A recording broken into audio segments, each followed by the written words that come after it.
안녕하세요. 손해사정사 이재영입니다. 이번 시간에는 그 12대 중과실 교통사고 중 그 11번째 시간으로 어린이 보호구역에서의 어린이 상해 사고에 대해서 알아보는 시간을 갖도록 하겠습니다. 우선 어린이 보호구역에서의 어린이 사고, 일명 민식이법이라고 하죠. 참 논란이 많은데 이 어린이 상해 사고, 이 교통사고 처리 특례법상 이 12대 중과실 사고로 되어 있습니다. 예전에는 이 어린이 사고의 경우에 그냥 교통사고 처리 특례법으로 형사처벌이 되었는데, 지금은 그 민식이법으로 인해서 그 형량이 가중되었죠. 특정 범죄 가중처벌 등에 관한 법률에 새로 추가되었습니다.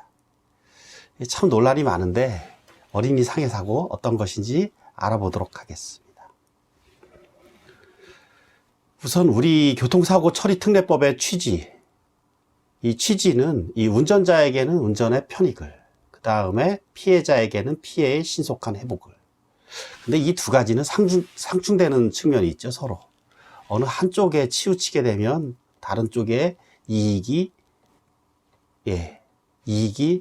줄어들게 되죠, 당연히. 운전자의 편익만을 추구하다 보면 이 피해자의 구제, 또 피해 방지에 소홀해질 수 있고, 또 반대로 피해 회복이나 피해 예방에 치우치게 되면 이 운전자의 운전상의 생활 편익은 현저히 축소될 것입니다. 어느 정도 조화롭게 할 것인가, 이거는 입법 정책의 문제인데, 우리 교통사고 처리 특례법에서는 기본적으로 이 과실범죄, 교통사고가 대부분 과실범죄잖아요. 이 기본적인 과실범죄에 대해서는 그 사람이 다쳤건, 물건이 손상되었건, 피해자의 명시한 의사에 반하여 처벌할 수 없도록 되어 있습니다. 하지만 이 법익의 침해, 중대한 경우, 사망이죠. 사망이나 중상해. 그리고 그 행위 반가치가 아주 높다고 평가할 수 있는 경우, 음주나 무면허 운전 대표적이죠. 그 다음에 신호위반, 속도위반 이런 것들 행위 반가치 아주 높잖아요. 이러한 행위를 하다가 실수로 사고를 낸 경우, 과실치상죄 또는 과실재무손괴한 경우, 이런 경우에는 형사처벌을 하도록 되어 있습니다.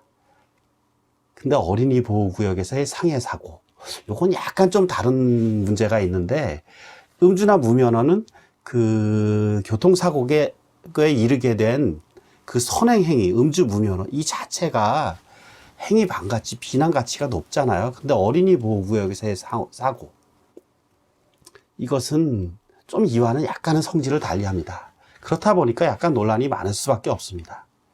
어린이 상해 사고, 어린이 보호구역에서의 어린이 상해 사고와 음주 사고, 이 형량이 거의 비슷합니다. 우리 둘 다 특정 범죄 가중 처벌 등에 관한 법률에 따라서 가중 처벌되는데, 참고로 사망에 이르렀을 경우, 음주나 어린이 상해 사고라 둘 다 무기 또는 3년 이상의 징역에 처하도록 되어 있고, 그 다음에 상해에 이른 경우, 즉 다친 경우죠. 이때에는 둘 다 1년 이상 15년 이하 징역, 여기까지는 똑같습니다. 음주운전은 1,000만 원 이상 벌금에서 차이가 나는데 1,000만 원 이상 3,000만 원 이하. 어린이 사고의 경우에는 500만 원, 그 하한선 500만 원 이상 3,000만 원 이하. 즉 하한선 요 차이밖에 없다 보니까 분명히 행위불법은 음주운전이 훨씬 큰데 어린이 사고랑의 경우도 똑같이 처벌한다. 이에 대해서 논란이 많은데 이러한 것은 입법정책의 문제이기 때문에 이에 대해서는 생략하도록 하겠습니다. 이 강의에 대한 자세한 해설은 이 아래에 제가 해설서에 담아 놓았으니 그걸 참고하시면 되고요. 이 어린이 보호구역, 어쨌든 어린이 보호구역, 중요한 것은 이 교통사고 처리 특례법상 12대 중과실 사고에 해당하는 어린이 사고는 어린이 보호구역에서의 어린이 상해 사고에 해당합니다. 사망사고는 무조건 형사처벌 대상이고, 그러면 우리 교통사고 처리 특례법이나 도로교통법이나 그 요건, 요거 두 가지는 꼭 기억하셔야 되는데, 어린이 사고의 요건 두 가지. 어린이 보호구역에서는 우리 최고 제한 속도를 30km 이내로 제한하죠. 즉 30km를 초과하여 운전한 경우, 보통 이 경우 어린이 보호구역 안전의무 위반이 됩니다. 그리고 또 하나, 요게 문제가 되는 문구인데, 우리 법에서 또 하나, 어린이 안전에 유의하면서 운행한다. 어느 정도가 어린이 안전에 유의하는 것인지, 이에 대해서는 해석의 여지가 다양합니다. 근데 이게 참 이 법이라는 거는 우리 구체적인 문구로 다 모든 것을 만들 수가 없죠. 그래서 추상적인 문구로 만들 수밖에 없는데, 이게 어느 정도 특정이 가능해야 되는데, 어린이 안전에 유의한다. 이게 어느 정도인지는 이 판단하는 사람의 주관적인, 자의적인 해석의 여지가 있는 것입니다. 좀 문제의 소지가 있는데, 이걸 조금 더 일반인이 알아볼 수 있도록 구체적으로 좀 정할 필요는 있을 것 같은데, 이는 입법 정책의 문제이기 때문에 여기서는 거론을 생략하도록 하겠습니다. 어쨌든 오늘 두 가지, 어린이 보호구역에서의 사고는 우리 교통사고 처리특례법상 12대 중과실 사고이며 특정 범죄 가중처벌 등에 관한 법률에 따라서 가중처벌된다는 사실, 그 꼭 기억해 두시고요. 그 어린이 보호구역에서의 모든 어린이 사고가 다 12대 중과실 사고에 해당하는 것이 아니라 두 가지 요건을 어겼을 경우, 두 가지 요건, 최고속도 제한 30km 이상을 초과해서 운전하고, 또 하나 어린이 안전에 유의하면서 운행하는 이 요건을 어겼을 경우에 이 12대 중과실 교통사고에 해당한다는 사실 꼭 기억해 두시길 바랍니다.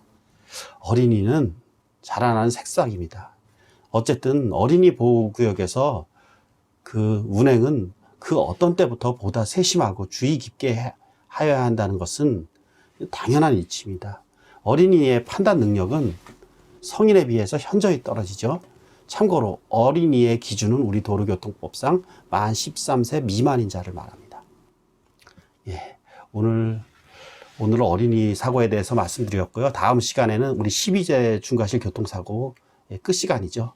12번째 화물 적재불량 사고에 대해서 알아보았고, 오늘도 좋아요, 구독 부탁드립니다. 고맙습니다. 손해사정사 이재영이었습니다.